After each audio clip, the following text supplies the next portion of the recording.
សួស្តីអ្នកទាំងអស់គ្នាថ្ងៃនេះខ្ញុំសូមលើកយករឿងមួយទៀតដែលមានចំណងជើងថា To Your Eternity មកធ្វើការសង្ខេបជូនទស្សនា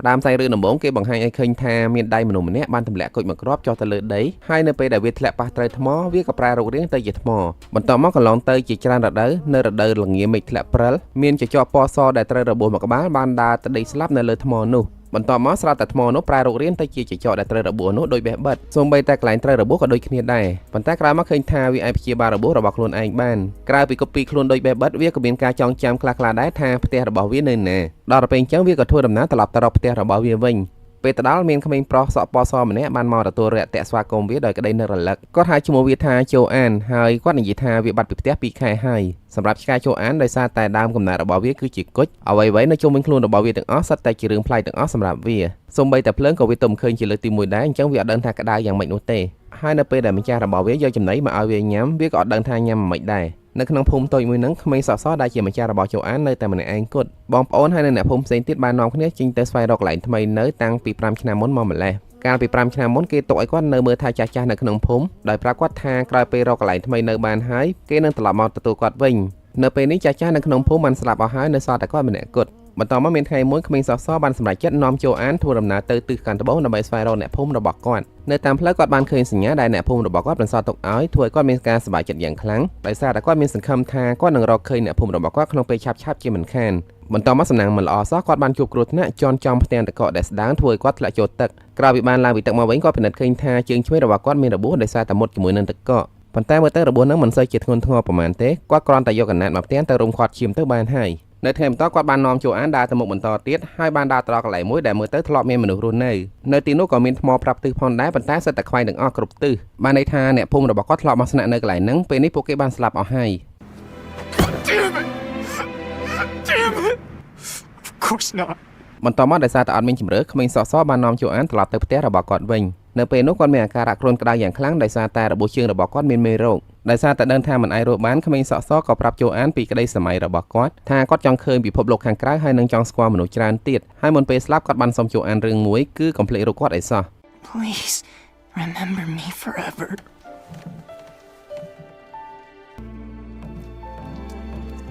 បន្ទាប់ពីម្ចាស់របស់វាស្លាប់បាត់ទៅជូអានក៏បានប្រែកាយក្លាយទៅជាម្ចាស់របស់វាហើយនៅក្នុងការចងចាំនិងបំណងប្រាថ្នារបស់វានៅពេលនេះគឺដោយម្ចាស់របស់វាអញ្ចឹងគឺចង់ឃើញពិភពលោកខាងក្រៅនិងស្គាល់មនុស្សច្រើនទៀតបន្តមកទៀតជូអានបានបន្តដំណើរទៅទិសខាងត្បូងហើយបន្ទាប់ពីស្លាប់អស់ប្រមាណដងទីបំផុតគាត់បានដើរដល់ចន្លោះភ្នំដែលមានស្មៅពណ៌បៃតងស្របមកនៅតាមផ្លូវគាត់ស្លាប់6ដងហើយគ្រាន់តែស្លាប់ហើយរស់ឡើងវិញដោយសារតែគាត់មានជីវិតអមតៈយូរៗទៅគាត់មានជំនាញហើយនឹងបទពិសោធន៍ក្នុងការស្លាប់លើកទី1គាត់ចំណាយពេល5ថ្ងៃទើបអាចរស់ឡើងមកវិញតែឥឡូវអត់ទេចំណាយពេលត្រឹមតែ5ម៉ោងតែប៉ុណ្ណោះនៅពេលនោះខណៈពេលដែលជូអានកំពុងតែឈរមើលចន្លោះភ្នំស្រាប់តែមានខ្លាឃ្មុំចម្លែកមកក្បាលចេញមកវាយប្រហារគាត់ទម្លាក់ចុះជ្រោះបន្តមកសាច់រឿងបានណែនាំឲ្យយើងស្គាល់តួអង្គក្មេងស្រីគួរឲ្យស្រឡាញ់ម្នាក់ឈ្មោះ March នាងចូលចិត្តលេងសម្ដែងដើរតួធ្វើជាម្ដាយធ្វើចំណីឲ្យកូនៗរបស់នាងដែលជាតុក្កតាញ៉ាំហើយនៅពេលនឹងផងដែរមិត្តភក្តិរបស់នាងឈ្មោះ Parona ដែលមានអាយុច្រើនជាងនាងឆ្ងាយបានមកចូលរួមលេងជាមួយនាងហើយមើលទៅ Parona ពិតជាចូលចិត្ត March ខ្លាំងណាស់នាងតែងតែសម្ដែងធ្វើជាប៉ាចំណែក March សម្ដែងធ្វើជាម៉ាក់ការលេងសប្បាយរបស់ពួកគេមិនបានយូរប៉ុន្មានបញ្ហាទុកព្រួយបានឈានចូលមកដល់ថ្ងៃមួយមានទាហានមួយក្រុមដឹកនាំដោយនារីម្នាក់ឈ្មោះ Hayase បានប្រមូលអ្នកភូមិមកជុំគ្នាហើយឲ្យដូនចាស់ម្នាក់ពិនិត្យមើលក្មេងស្រីនៅក្នុងភូមិហើយអ្នកដែលត្រូវបានគេជ្រើសរើសនៅពេលហ្នឹងគឺ March តាមប្រពៃណីទំនៀមទម្លាប់របស់អ្នកភូមិហ្នឹងជារៀងរាល់ឆ្នាំគេតែងតែពលិកម្មក្មេងស្រីម្នាក់យកទៅថ្វាយព្រះពេលដឹងរឿងហ្នឹងមិនសូវជាសប្បាយចិត្តទេដោយសារតែនេះមិនទាន់ថមផងរឿងអីឲ្យនាងស្លាប់នោះទោះជាយ៉ាងណាសូម្បីតែប៉ាម៉ាក់របស់ March ក៏មិនអាចប្រឆាំងជាមួយនឹងប្រពៃណីបានដែរបន្ទាប់ពីបានផ្ដាំផ្ញើលាគ្នាជាលើកចុងក្រោយហើយក្រុមទាហានរបស់ Hayase បាននាំ March យកទៅបន្តមកនៅតាមផ្លូវស្រាប់តែមាននរណាមិនដឹងទេស្ទុះទៅវាយប្រហារក្រុមរបស់ Hayase ហើយឆ្លៀតពេលនោះ March ក៏លោតចុះពីលើរទេះរត់ចូលទៅក្នុងព្រៃដោយសារតែមិនប្រយ័ត្ននាងបានតាក់ជើងជាមួយមែកឈើមួយរួចហើយរអិលធ្លាក់ចូលទៅក្នុងបឹងមួយដែលមានទឹករាក់ៗគឺនៅទីនោះហើយដែល March បានជួបជាមួយនឹងជូអានជាលើកដំបូង There she is.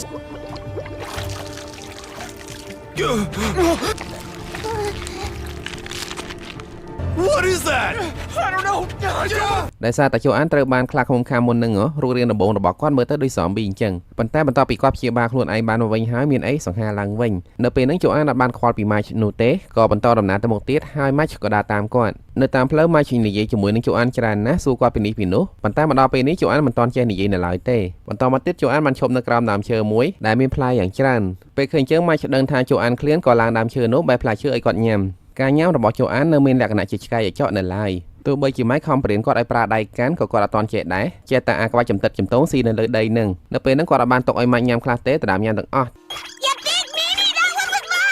ក្រោយមកបន្ទាប់ពីបានញ៉ាំឆ្អែតហើយជូអានចាប់ផ្ដើមចូលចិត្តម៉ាច់ហើយមើលទៅប្រហែលជាគាត់ចាត់ទុកម៉ាច់ជាម្ចាស់របស់គាត់ហើយនៅពេលនោះម៉ាច់បានបរៀនគាត់ឲ្យចេះនិយាយភាសាអរគុណដោយប្រើដៃរបស់នាងទៅជួយប្រហើបមាត់របស់គាត់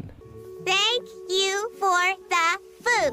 នៅពេលនោះផងដែរម៉ាច់បានដាក់ឈ្មោះគាត់ថា Fusi ហើយចាប់ពីពេលនេះតទៅយើងនឹងហៅគាត់ថា Fusi ផងដែរដោយសារតែឈ្មោះជូអានគឺជាឈ្មោះរបស់ឆ្កែតែប៉ុណ្ណោះកាត់ទៅមើលក្រុមរបស់ Hayase បន្តិចមុននឹងអ្នកដែលបានវាយប្រហារនាងគឺ Parona គោលបំណងរបស់ Parona គឺជួយដោះលែង Match ហើយយកឆ្អឹងអ្នកផ្សេងទៅបន្លំថាជាឆ្អឹងរបស់នាងប៉ុន្តែល្បិចអញ្ចឹង Hayase មើលដឹងទាំងអស់នៅពេលនោះ Hayase បានឲ្យកូនចៅរបស់នាងពីរនាក់នៅចាំយាម Parona ចំណែកនាងទៅតាមរក Match មកវិញបន្ទាប់ពី Hayase ចេញទៅផុតបានមកស្ទុះ Parona បានប្រើអាវុធដែលនាងលាក់នៅក្នុងស្បែកជើងរបស់នាងយកមកលួចអាខ្សែចំណងដែលចងដៃរបស់នាងបន្តិចម្ដងប៉ុន្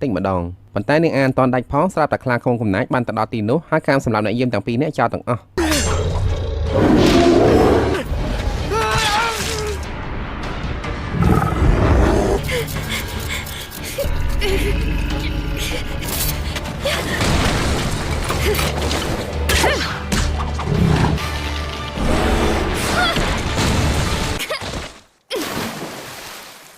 តាមទៅមើល Hayase វិញនៅពេលនេះនាងបានរកឃើញ Match ហើយ Match អត់មានព្យាយាមកិច្ចទៅណាទៀតទេសុខចិត្តទៅតាម Hayase តាមស្រួលចំណែក Fusi វិញអត់មានដឹងងងអីទេនៅពេលដែល Match លើកដៃលាគាត់ក៏ដើរបកក្រោយទៅវិញត្រឡប់ទៅមើល Parona វិញនៅតាមផ្លូវនាងបានឃើញសម្បកផ្លែឈើជាច្រើនទៅញ៉ាំហើយស្រស់ៗក៏ដឹងថា Match ទុំដើរកាត់ផ្លូវនឹងដល់ពេលអញ្ចឹងនាងក៏បញ្ញាប់រត់តាមរកប៉ុន្តែមិនឃើញ Match ទេឃើញតែ Fusi តាមទៅមើលម៉ាច់វិញមុនពេលគេយកនាងទៅថ្វាយព្រះគេបានឲ្យនាងញ៉ាំរបស់ម្យ៉ាងដូចជាហួយអញ្ចឹងហើយក្រោយពេលញ៉ាំហើយនាងក៏ងុយដេកលក់បាត់បន្ទាប់មកគេបានយកនាងទៅដាក់លើគ្រែថ្មមួយរចនាដោយផ្កាភ្ញីយ៉ាងស្អាតនៅជុំវិញកន្លែងហ្នឹងគឺជាកន្លែងដែលព្រះត្រូវចេញមកស៊ីនាងហើយតាមពិតទៅព្រះដែល Hayase ចង់សម្ដៅហ្នឹងគឺខ្លាឃ្មុំកំណាចដែលគេហៅថា Oniguma ហើយគ្រាន់តែ Oniguma បង្ហាញខ្លួនភ្លាមពួកនាងក៏នាំគ្នាដកថយក្នុងពេលជាមួយគ្នា Parona បាននាំ Fusi ទៅកាន់ទីនោះដើម្បីជួយ Match ឃើញចឹង Hayase បានរៀបរៀងពួកគេនោះទេទុកពួកគេឲ្យខ្លាឃ្មុំ Oniguma ស៊ីចោះគ្រាន់តែចាប់ផ្ដើមភ្លាមខ្លាឃ្មុំ Oniguma បានខាំក្បាលរបស់ Fusi ក្រឹបគួរឲ្យភ្ញាក់ផ្អើលណាស់ Fusi អត់បានស្លាប់នោះទេហើយព្យាយាមរើបម្រាស់វិញទៀត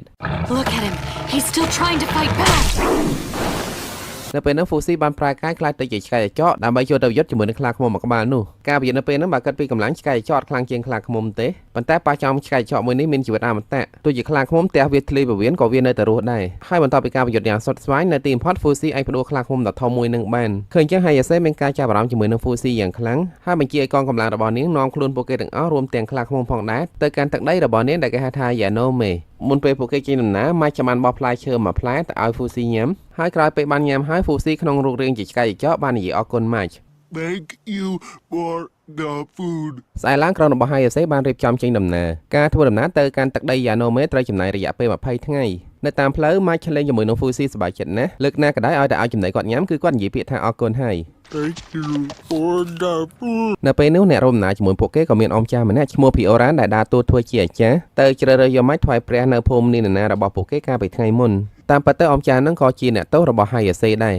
អមស្រី Pioran ប្រាប់តាមត្រង់ថាអបបៃនីយកក្មេងស្រីពីភូមិនីណាទៅថ្វាយព្រះអីហ្នឹងវាគឺជាក្បួនចិត្តសាស្ត្រដែលរដ្ឋាភិបាល Yanome ប្រើប្រាស់ដើម្បីគ្រប់គ្រងប្រជាជននីណាតែប៉ុណ្ណោះបើនិយាយប្រៀបធៀបឲ្យងាយយល់ទៅហាក់បីដូចជាប្រទេសធំដែលរីកចម្រើនបោកប្រាស់ប្រទេសតូចហើយនៅល្ងងខ្លៅដើម្បីផលប្រយោជន៍ទំនៀមទម្លាប់ហ្នឹងមានយូរហើយតាំងពី Parona នៅក្មេងម្លេះពីមុន Parona ក៏ធ្លាប់ត្រូវបានគេជ្រើសរើសទៅថ្វាយព្រះផងដែរប៉ុន្តែបងស្រីរបស់នាងបានយកនាងទៅលាក់ហើយសុកចិត្តទៅជំនួសនាងបន្តមកពួកគេបាននាំគ្នាចុះសម្រាប់ដើម្បីសម្រួលអេរិយាបថចងងូតទឹកលាងខ្លួននៅបឹងមួយហើយនៅពេលដែល Fusi ចុះទៅផឹកទឹកគាត់ឃើញស្មោរបស់ខ្លួនឯងក៏នឹកឃើញដល់សម្ដីរបស់ក្មេងសសដែលប្រាប់ថាកុំឲ្យភ្លេចគាត់ដល់ពេលអញ្ចឹងគាត់ក៏បានប្រោទម្រង់ទៅជាក្មេងសសវិញនៅពេលនេះណាក៏ដឹងដែរថា Fusi ជាប្រែកាយអត់មានអីគួរឲ្យភ្ញាក់ផ្អើលទេមួយរយៈក្រោយមកពួកគេបានធ្វើដំណើរទៅដល់រាជធានី Yanome នៅទីនោះទំនើបជាងភូមិនីណារបស់ពួកគេឆ្ងាយហើយ Hayase ដូចជាចិត្តល្អណាស់មិនចាត់ទុកពួកគេថាជាអ្នកទោសទេថែមនឹងប៉ាពួកគេទិញរបស់របរហើយនឹងញ៉ាំអីថែមទៀតផងអ្វីដែលគួរឲ្យចាប់អារម្មណ៍គឺ Parona ហើយនឹង Match អីហ្នឹងញ៉ាំចំណីដោយប្រើដៃចំណែកចកើវិញពួកគេយកទៅសៀតលើក្បាលទុកអេសចៃមានន័យថាប្រជាជននីណាដូចពួកគេហ្នឹងគឺជាមនុស្សបារាណអត់ទាន់សម័យ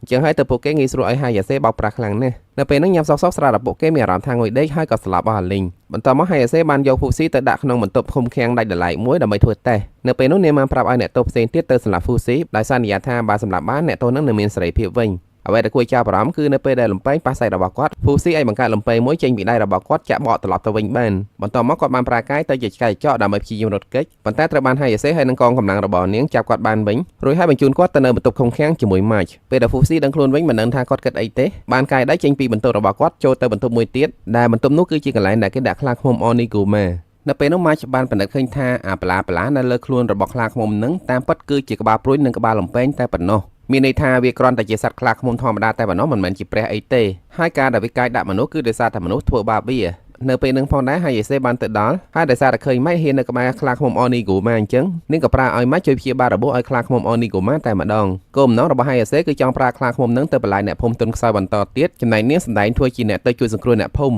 ិចាប់ពីពេលនឹងមកម៉ាច់បាននៅក្បែរខ្លាឃ្មុំហើយនៅមើលថែវាជារៀងរាល់ថ្ងៃនាងពិតជាមានចិត្តអាណិតខ្លាឃ្មុំនឹងខ្លាំងណាស់ You'll be fine. Really? It's gonna be alright.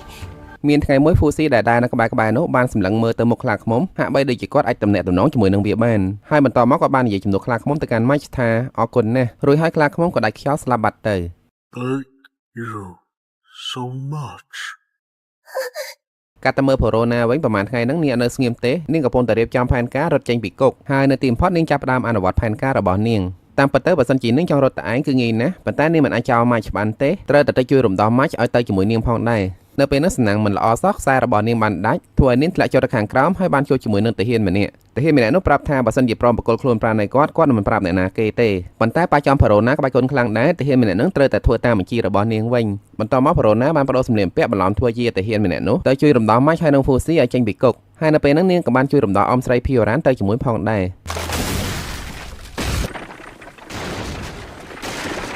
បន្តមកពួកគេរត់បានមិនឆ្ងាយប្រហែលផង Hayase បានតាមទាន់ពួកគេនៅពេលហ្នឹង Hayase ទាមទារយកតែ Fusi តែប៉ុណ្ណោះប៉ុន្តែម៉ាច់មិនព្រមបកគល Fusi ឲ្យនាងឡើយនៅក្នុងការប្រយុទ្ធលើកនោះខណៈពេលដែល Verona កំពុងតែរវល់ជាប់ដៃប្រយុទ្ធជាមួយនឹងទាហានម្នាក់ Hayase ឃើញមានឱកាសក៏ចង់យិតព្រួយពីចម្ងាយដើម្បីបាញ់សម្លាប់នាងចោលប៉ុន្តែអត់បានសម្រេចទេដោយសារតែម៉ាច់បានយកខ្លួនរបស់នាងលោតចូលទៅរងជំនួសឃើញចឹង Fusi មានអារម្មណ៍ថារន្ធត់ចិត្តណាស់ក៏លោតចេញពីរទេះសម្ដៅទៅកាន់ Hayase ហើយបានប្រើកាយខ្លាយទៅជាខ្លាឃ្មុំទះនាងម្ដាយចំពេញទំហឹងអាការៈរបស់ម៉ាច់ក្នុងពេលនេះធ្ងន់ធ្ងរណាស់ដោយសារតែព្រួយបាញ់នាងចំកន្លែងសំខាន់នៅពេលនោះ Verona បានរុំខ្លួននាងបដាហើយនិយាយលួងនាងបដាថានាងនឹងបានក្លាយទៅជាមនុស្សធំបង្កើតកូនក្លាយទៅជាម្ដាយរបស់គេដោយសារតែនឹងគឺជាក្តីសម័យរបស់នាងប៉ុន្តែគួរឲ្យស្ដាយម៉ាច់មិនអាចទ្រាំបានទេក៏ដាច់ខ្យល់ស្លាប់បាត់ទៅបន្ទាប់មក Verona បានបីនាងលោតចុះពីលើរទេះរួចដើរសម្ដៅទៅជួប Fusi នៅទីនោះយើងឃើញថា Hayase ត្រូវរបួសធ្ងន់ប៉ុន្តែមើលទៅនាងមិនទាន់ស្លាប់នោះទេក្រោយមក Fusi ក្នុងរូបរាងជាខ្លាឃ្មុំបានឲ្យ Verona ឡើងជិះលើខ្នងរបស់គាត់ហើយគាត់បានជួលនាងទៅកាន់ភូមិនីណាណាវិញឃើញចេះអ្នកភូមិលែងខ្លាចខ្លាឃ្មុំនឹងទៀតហើ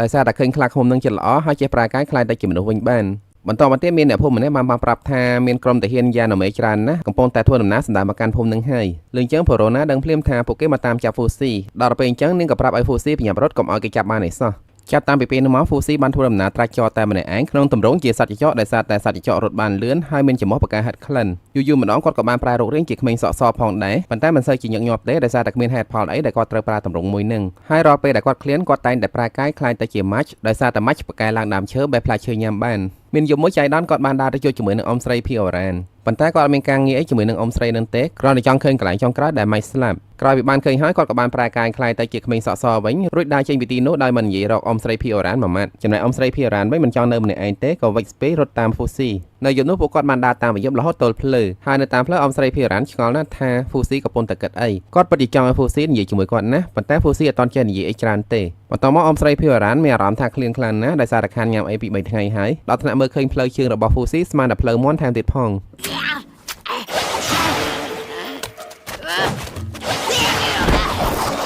ងណាស់ដែលនៅពេលនោះ Fusi ក៏ឃ្លានផងដែរហើយគាត់បានប្រើកាយខ្លាយទៅជាម៉ាច់ឆ្លើងទៅបែបផ្លែឈើញ៉ាំនៅពេលហ្នឹងគាត់បានញ៉ាំខ្លះហើយក៏ផ្លែឈើខ្លះឲ្យអ៊ំស្រី Fioran ញ៉ាំផងដែរហើយបន្ទាប់ពីបានញ៉ាំឆ្អែតហើយគាត់បានទៅនិយាយភាសាអរគុណដល់អ៊ំស្រី Fioran Thank you for the food. បន្តមកនៅពេលដែលពួកគេធ្វើដំណើរទៅមុខបានបន្តិចទៀតអ៊ំស្រី Fioran បានឃើញផែនទីមួយនៅតាមផ្លូវក៏ទាញកណ្ដាស់នឹងជក់ចេញមកច្រឡងតាមនៅពេលនោះ Fusi ចាប់អារម្មណ៍ជាមួយនឹងការគូររូបខ្លាំងគាត់ទៅដើមកណ្ដាស់ហើយនឹងជក់ពីអ៊ំស្រី Fioran យកទៅគូឃើញចឹងអ៊ំស្រី Fioran ក៏ផ្សាកបរៀនគាត់ឲ្យទៅសេអក្សរតាមហើយឃើញថាគាត់អាចទៅសេតាមបានចាប់តាំងពីពេលនោះមកអ៊ំស្រី Fioran បានបរៀន Fusi ទៅសេអក្សរនិយាយហើយនឹងរបៀបរស់នៅជាមនុស្ស So sweet. This is a fish. This is fish. Yummy. Yummy! ក្រោយមកមិនយូរប្រហែល Fusi អាចនិយាយបានច្រើនគ្រាន់តែការនិយាយរបស់គាត់ដូចគ្មានអាយុ2ឆ្នាំអញ្ចឹងនៅពេលនោះគាត់អាចនិយាយប្រាប់អ៊ំស្រីភីរ៉ានពីប្រវត្តិរបស់គាត់ខ្លះៗមុនពេលដែលគាត់បានជួប Marge I walked by myself, then I met him. I became that person. The end. គោលដៅដែលពួកគេកំពុងតែធ្វើដំណើរទៅពេលនេះគឺភូមិមួយឈ្មោះថា Konoha អ៊ំស្រីភីរ៉ានប្រាប់ថាផ្ទះសង្សាររបស់គាត់នៅទីនោះហើយគាត់អួតថាសង្សាររបស់គាត់ឆ្លាតណាស់ប្រហែលជាអាចដឹងរឿងច្រើនទាក់ទងជាមួយនឹង Fusi នៅយប់នោះខណៈពេលដែលពួកគេកំពុងតែដេកលក់ស្កប់ស្កល់នៅក្នុងព្រៃមួយស្រាប់តែមានឫសឈើបិសាចដោះចេញពីដីមកវាយប្រហារ Fusi យ៉ាងសាហាវ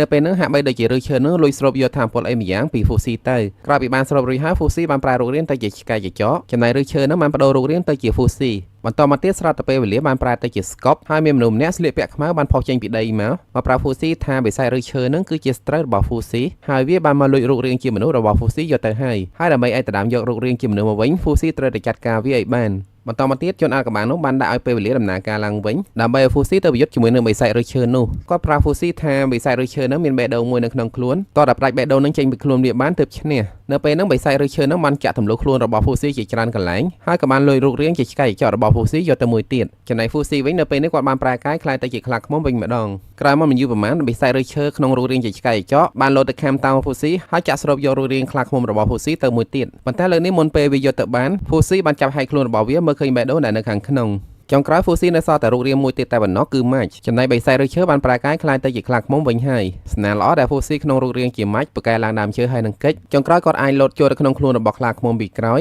ហើយចាប់បេះដូងវាទាញផ្ដាច់ចេញពីខ្លួនមកវិញបាន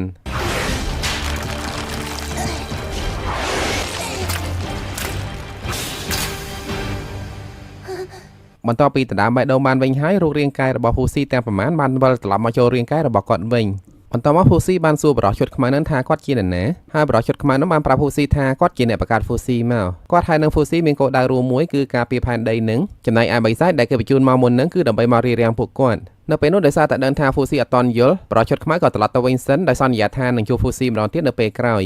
បន្ទាប់ពីចប់រឿងចប់រាយហើយអ៊ំស្រីភីរ៉ានបានមកសួរ Fusi ថាមានរឿងអីកើតឡើង Fusi ក៏ឆ្លើយទាំងទឹកមុខរីករាយថាគាត់អត់ដឹងដែរ